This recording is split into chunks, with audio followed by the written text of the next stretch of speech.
Good morning and welcome dear students. First year की इस class में एक बार फिर आपका स्वागत है। और हमारा जो पाषाण युगीन टॉपिक चल रहा था पाषाण काल का, उसमें अब हमारा टॉपिक है मेसोलिथिक एज या मध्य पाषाण काल।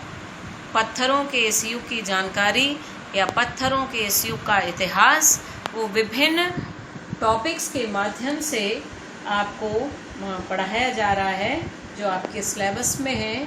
अब ये मेसोलिथिक एज क्या थी? The Mesolithic as started around 10,000 BCE and ended around 8,000 BCE। मतलब इसकी जो शुरुआत मानी जाती है वो 10,000 ईसा पूर्व एंड इसका जो समापन हुआ था वो लगभग 8,000 ईसा पूर्व में हुआ था। भारत में इस मध्य पाषाण काल की जानकारी सर्वप्रथम प्राप्त हुई थी 1867 ईस्वी में। इसका टाइम पीरियड आप याद रखिएगा, 10,000 ईसा पूर्व से 8,000 ईसा पूर्व। और जब फर्स्ट टाइम जानकारी मिली वो 867 ईस्वी में, जब C.L. कार्लाइल, ये हिस्टोरियन थे C.L. कार्लाइल, इनके द्वारा विंध्य क्षेत्र से लघु पाषाणोकरण खोज निकाले गए। जब कार्लाइल ने विंध्य क्षेत्र से जो छोटे उपकरण थे पत्थर से बने हुए उनको खोजा, तब हमें 1867 ईस्वी में इस मेसोलिथिक एज की जानकारी प्राप्त हुई। अब इस युग में या इस एज में हम बात करते हैं जो प्रमुख उपकरण या टूल्स थे हमारे, वो कौन कौन से थे? पूर्व में भी इनको पढ़ चुके हैं। ब्लेड, छिद्रक, स्क्रैपर, ब्यूरन, बेधक, चंद्रिक। अब यहाँ पे चंद्रिक जो है ये नया टूल है और ये चंद्र की शेप में संभवतः बनाया जाता था, इसलिए इसका नाम संभवतः चंद्रिक रखा गया होगा। अब इन टूल्स की विशेषताएं क्या हैं, क्या क्वालिटीज थी इन टूल्स में? ये उपकरण आकार में अत्यंत छोटे थे, यानी काफ़ी स्मॉल शेप में ये टूल्स तैयार किए जाते थे। इन टूल्स को बनाने में चर्ट, चार्ल्स डेनी, जैस्पर, एगट, क्वार्ट्जाइट और फ्लिंट आदि कीमती पत्थरों से इन्हें निर्मित किया जाता था। अब देखिए फ्लिंट, ये बार बार आपके लिए आ रहा है। फ्लिंट जो है एक बहुत ही वैल्यूएबल पत्थर था और इसके साथ साथ क्वार्ट्जाइट एंड जेस्पर आदि पत्थर जो थे वो भी काफ़ी मूल्यवान थे। फ्लिंट के बारे में आपको बता दें, a type of stone used it for making tools and weapons. ये खोजा गया था इस युग में फ्लिंट नामक ये पत्थर जो उपकरणों और हथियार बनाने के प्रयोग में किया जाता था। फिर इसके साथ साथ आप देखिए कुछ स्थानों से हड्डी और सींग से निर्मित उपकरण भी प्राप्त होते हैं। उन्हें एक बार आपको याद दिलाना चाहूंगी, अभी लास्ट वाले टॉपिक में यानी अपर पैलियोलिथिक एज में जहां हमने एंड किया था तो वहां भी ये चीज आई थी, हड्डी और सींग से निर्मित उपकरण बनने लगे थे, क्योंकि हड्डी से निर्मित जो मातृ देवी की मूर्ति प्राप्त हुई है उससे ये बात प्रूव हो गई थी कि मनुष्य पत्थरों के साथ साथ हड्डियों का प्रयोग भी अब अपने टूल्स और वेपन्स बनाने में करने लगा था। अब यहाँ पर सींग जो है, पशुओं के जो सींग होते थे उनका प्रयोग भी टूल्स एंड वेपन्स बनाने में किया जाने लगा था। कुछ उपकरण जो हैं वो त्रिभुज तथा कुछ समलंब चतुर्भुज के आकार के हैं। अब यहाँ जो शेप है उसमें भी हमें थोड़ा चेंजेस देखने को मिलता है, यानी ये विकास की अगली अवस्था है जब हमें त्रिभुज और समलंब चतुर्भुज के आकार के टूल्स एंड वेपन्स प्राप्त हुए हैं। यहाँ पे विशेषतः ध्यान देने योग्य बात क्या है, मध्य पाषाण काल में जिन स्थलों की खुदाई की गई है उनमें कब्रिस्तानों की संख्या अधिक है। भारत में मानव अस्थि पंजर मध्य पाषाण काल से ही सर्वप्रथम प्राप्त होते हैं, ये आपके लिए बहुत इम्पोर्टेंट बात है कि जब इस एज में फर्स्ट टाइम इन हिस्ट्री कब्रिस्तानों की संख्या सर्वाधिक पाई गई है। आप जानते हैं कब्रिस्तान का यूज क्या होता है। कब्रिस्तान किन्हें कहते हैं? जहां मृत शवों को या मृत मानवों को दफनाया जाता है, वो स्थान कब्रिस्तान कहलाता है। तो इस मध्य पाषाण काल में कब्रिस्तानों का बड़ी संख्या में मिलना इस बात को सिद्ध करता है कि मनुष्य अब धीरे धीरे जो लौकिक बातें हैं उनकी ओर भी अपना ध्यान केंद्रित करने लगा था, या मनुष्य का मस्तिष्क इतना अधिक विकसित हो गया था कि धीरे धीरे वो इन लौकिक रीति रिवाजों को भी करने लगा था।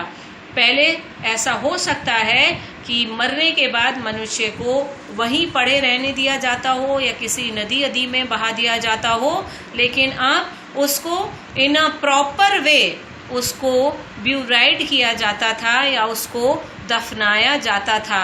और भारत में जो अस्थि पंजर मानव के मिले हैं वो इसी युग से प्राप्त हुए हैं सर्वप्रथम। अब जैसा भी मैंने आपको बताया था, इसका जो टाइम पीरियड है वो है 10,000 ईसा पूर्व में मध्य पाषाण काल शुरू होता है, मेसोलिथिक एज प्रारंभ होती है एंड एंडेड इन 8000 BCE। यहाँ पर ये हमारा मेसोलिथिक एज का पीरियड जो है वो समाप्त होता है। अब इस मेसोलिथिक एज में जो महत्वपूर्ण साइट्स थी जहाँ पर खुदाई का कार्य किया गया था, वो भारत के विभिन्न भागों से इस काल के उपकरण हमें प्राप्त हुए हैं। विभिन्न भागों से प्राप्त होने से अभिप्राय यानी जिस तरह से जो अपर पैलेलिथिक एज तक हम देखते हैं सभ्यताएं थी, वो भारत के किसी पर्टिकुलर एक स्थान पर नहीं बल्कि भारत के विभिन्न भागों में वो कल्चर डेवलप्ड हुई थी। And in the same thing जो है वो मेसोलिथिक एज में भी हमें दिखाई देती है। और हम ये देखते हैं भारत के विभिन्न भागों में इस युग के अवशेष हमें प्राप्त होते हैं, जिसमें आप देखिएगा राजस्थान, पुणे एक बार मैं आपको याद दिलाऊंगी कि राजस्थान हिस्ट्री आपको सेकंड पार्ट में पढ़ना है, इसलिए आप राजस्थान की जो साइट्स हैं उसको याद रखिएगा। राजस्थान में भीलवाड़ा जिले का बागोर स्थान जो है वहाँ पर उत्खनन कार्य 1968 से 1970 तक किया गया था। भीलवाड़ा जिले में बागोर क्षेत्र का उत्खनन 1968 से 1970 तक किया गया था। यहाँ ईस्वी सन है ये हमारा। और ये जो उत्खनन कार्य किया गया था वो था V.N. मिश्र के द्वारा। यहाँ से लोह काल के उपकरण भी प्राप्त हुए हैं। लोह काल के उपकरण से अभिप्राय आप देखिए, पत्थर युग के बाद हमारा जो पाषाण युग है, इसके बाद धातु युग हमारा प्रारंभ होता है। जब मनुष्य अपने विकास की दूसरी अवस्था में पहुंचा था तो आप देखिए पत्थरों के साथ साथ उसने अन्य धातुओं का प्रयोग भी अपने टूल्स एंड वेपन्स मेकिंग में किया था। तो लोह काल के उपकरण मिलने का अभिप्राय क्या है कि इस मेसोलिथिक एज में मनुष्य पत्थर और हड्डी और सींगों के साथ साथ लोहे का प्रयोग भी करने लगा था, या लोहे की जानकारी उसको प्राप्त हो गई थी और उसने इस बात को जाना कि पत्थर और हड्डियों के साथ साथ लोहा जो है वो अधिक महत्वपूर्ण होगा, क्योंकि लोहा मजबूती प्रदान करेगा उनके टूल्स एंड वेपन्स को। इसलिए उसने पत्थर और हड्डियों के साथ साथ लोहे का उपयोग किया होगा। और यही कारण है कि जब यहाँ पर खुदाई कार्य किया गया था इस पीरियड में V.N. मिश्र के द्वारा, तो यहाँ से लोह काल के उपकरण भी मिले होंगे। दूसरा लॉजिक हम ये भी दे सकते हैं कि संभवतः इस एज के बाद वहाँ पर लोह युग के भी वहाँ विकसित हुई होगी लोह युगीन सभ्यताएं, तो संभवतः कुछ हमें उस वजह से भी यहाँ के लोह के उपकरण प्राप्त हुए होंगे। यानी दो लॉजिक हमारे सामने, एक या तो मेसोलिथिक एज का मानव लोहे के बारे में जानकारी प्राप्त कर चुका होगा, या यहाँ पर इन स्थानों पर लोह युगीन सभ्यताएं विकसित हुई होंगी राजस्थान के भीलवाड़ा जिले के बागोर में। ये दो लॉजिक के साथ हम इस बात को स्पष्ट कर सकते हैं कि लोह युगीन उपकरण यहाँ किस प्रकार प्राप्त हुए होंगे। या तो इस मानव ने लोहे का प्रयोग किया या यहाँ पर लोह युगीन सभ्यताएं विकसित हुई। अब और कौन से क्षेत्र हैं आप देखिए, गुजरात स्टेट में जो हमें मेसोलिथिक एज के साइट से उपकरण आदि प्राप्त हुए हैं उनमें है आपका महत्वपूर्ण पुरा स्थल जो है वो है लंगनाज। लंगनाज गुजरात का महत्वपूर्ण पुरा स्थल है जहाँ HD Sankalia, D Subbarao, AR Kennedy द्वारा उत्खनन कार्य किया गया था। HD Sankalia, B Subbarao, AR Kennedy द्वारा यहाँ उत्खनन कार्य किया गया था गुजरात के लंगनाज आर्कियोलॉजिकल साइट पर। लघु पाषाणोपकरण के अतिरिक्त यानी छोटे पाषाण उपकरणों के अतिरिक्त पशुओं की हड्डियां, कब्रिस्तान तथा कुछ मिट्टी के बर्तन भी प्राप्त हुए हैं। अब देखिए कब्रिस्तान, पूर्व में भी हम कब्रिस्तान की बात कर चुके हैं कि इस एज में सर्वप्रथम कब्रिस्तान हमें प्राप्त हुए थे। लेकिन the next important thing is कुछ हमें मिट्टी के बर्तन भी प्राप्त हुए हैं। यानी जब मिट्टी के बर्तन प्राप्त हो रहे हैं तो मनुष्य और अधिक विकसित हुआ और उसने अपने खाने पीने की सामग्री के लिए बर्तनों का निर्माण करना भी सीख लिया था। और यहाँ से ध्यान देने योग्य बात यह है कि सर्वाधिक फ्लैग यहाँ से प्राप्त हुए हैं और साथ ही साथ 14 मानव के कंकालों की प्राप्ति भी हुई है। मानव कंकाल यहाँ से हमें प्राप्त हुए हैं 14 की संख्या में।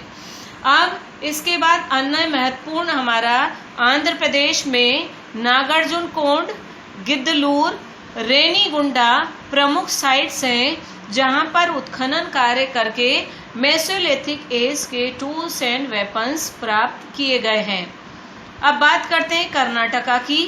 कर्नाटका में बेल्लारी जिले में स्थित संगनकल्लू में सुब्बाराव और सांकलिया के नेतृत्व में 1946 से 1969 तक उत्खनन कार्य किया गया। बहुत लंबा ये उत्खनन कार्य चला था। 1946 से 1969 ईस्वी तक D सुब्बाराव और HD सांकलिया के नेतृत्व में, और इस उत्खनन के दौरान बड़ी संख्या में टूल्स की प्राप्ति हमें यहाँ से हुई थी। इसी प्रकार आप देखिएगा राजस्थान, गुजरात, आंध्र प्रदेश एंड कर्नाटक के साथ साथ उत्तर प्रदेश में भी बड़ी संख्या में हमें ऐसे स्थलों की प्राप्ति हुई जहाँ उत्खनन कार्य करके बहुत बड़ी संख्या में tools and weapons Mesolithic as के प्राप्त किए गए। इसमें प्रमुख है उत्तर प्रदेश का विंध्य तथा ऊपरी एवं मध्य गंगा घाटी वाला क्षेत्र मध्य पाषाण कालीन उपकरणों के लिए अत्यंत समृद्ध है।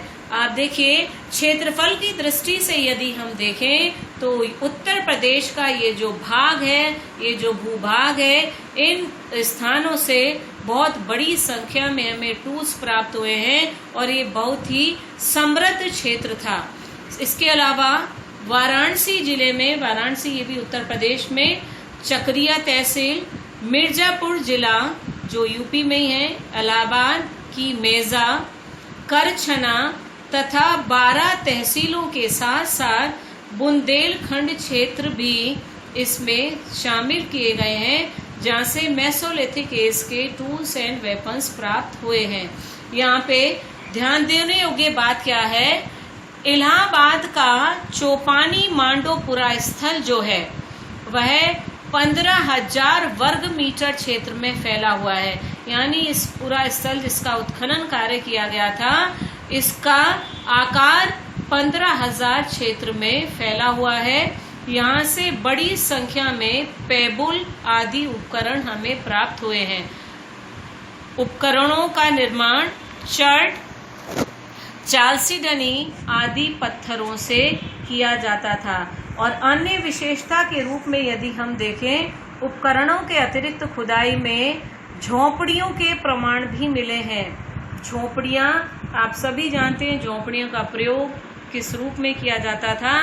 निवास स्थानों के रूप में। आज भी हमारे देश के जिन क्षेत्रों में गरीबी अधिक है वहाँ पक्के मकान हमें देखने को नहीं मिलते और लोग झोपड़ियों को ही अपने निवास स्थान के रूप में लेते हैं। तो संभवतः मेसोलिथिक एज में मनुष्य ने झोपड़ी बनाना प्रारंभ कर दिया था अपने निवास स्थान के रूप में। तो ये बहुत महत्वपूर्ण विशेषता है इस मेसोलिथिक एज की।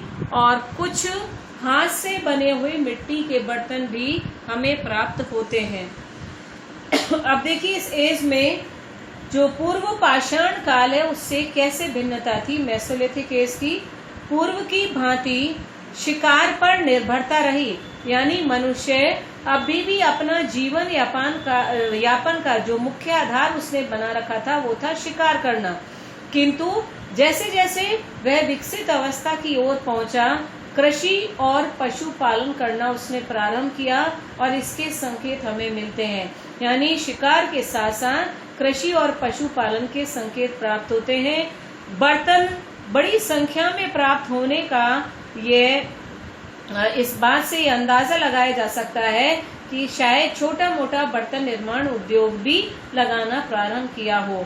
सराय नाहर तथा मेदहा से समाधियों की प्राप्ति इस युग में अंत्येष्टि संस्कार की जानकारी प्रदान करते हैं। अंत्येष्टि संस्कार आप सभी जानते हैं, अंत्येष्टि संस्कार जो है वो मृत्यु के बाद होता है और ऐसा माना जाता है कि अंत्येष्टि संस्कार से मनुष्य को मोक्ष की प्राप्ति होती है।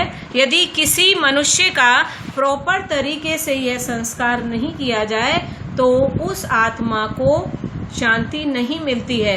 तो यहाँ पर ये अंत्येष्टि संस्कार का प्रारंभ किया जाना या इसकी जानकारी मिलना हमें इस बात की ओर संकेत करती है कि मनुष्य ने अपने इस लोक के साथ साथ उस लोक के बारे में भी जानकारी रखना प्रारंभ कर दिया था, या उसका ऐसा विश्वास बन गया था कि मृत्यु के बाद भी शायद कोई दूसरा जीवन होता है। और यही कारण है कि शव के साथ साथ खाद्य सामग्रियों, औजार, हथियार भी रखे जाते थे, क्योंकि यह विश्वास रहा होगा कि मृत्यु के पश्चात भी उन्हें इन सब चीजों की आवश्यकता होती होगी। जैसे अभी वर्तमान में हम देखें हमारे यहाँ श्राद्ध पक्ष चल रहा है। ऐसा विश्वास है कि जो हमारे पूर्वज इस दुनिया से जा चुके हैं वो इन 15 दिनों तक विचरण करते हैं और उनके भोजन आदि की व्यवस्था परिवारजनों द्वारा की जाती है। तो ये जो आज के समय में हमारा ऐसा विश्वास है, उस विश्वास की शुरुआत कहीं ना कहीं हम इस मेसोलिथिक एज में भी देखने को मिलती है।